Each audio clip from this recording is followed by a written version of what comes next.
Buongiorno e ben ritrovati con una nuova edizione del TG Flash di New Sicilia.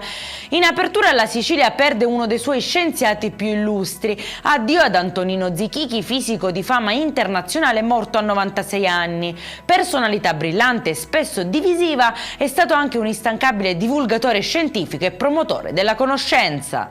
Ai domiciliari un dipendente regionale accusato di aver appiccato l'incendio che nell'agosto 2025 ha devastato ben 83 ettari di terreno nel Trapanese. Secondo la procura sarebbe stato ripreso mentre innescava più focolai e si nascondeva tra la vegetazione per sfuggire ai mezzi antincendio. Decisivi video, intercettazioni e analisi del telefono con cui avrebbe filmato e condiviso le proprie azioni. Dramma a Messina, dove un padre 90enne e il figlio 50enne sono stati trovati senza vita nella loro abitazione. A dare l'allarme un familiare che da 2 giorni non riusciva a contattarli, esclusi dai primi accertamenti segni di violenza e intossicazione.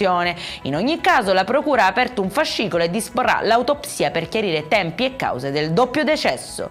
Doveva essere il ritorno da una gita sulla neve, ma si è trasformato in una rissa sull'autostrada 19. Un ventenne è finito in ospedale dopo essere stato aggredito, secondo il suo racconto, da un gruppo di coetanei durante una sosta in un'area di servizio. Il giovane sarebbe intervenuto per difendere la fidanzata prima di essere circondato e colpito. Le indagini sono in corso per ricostruire l'esatta dinamica dei fatti.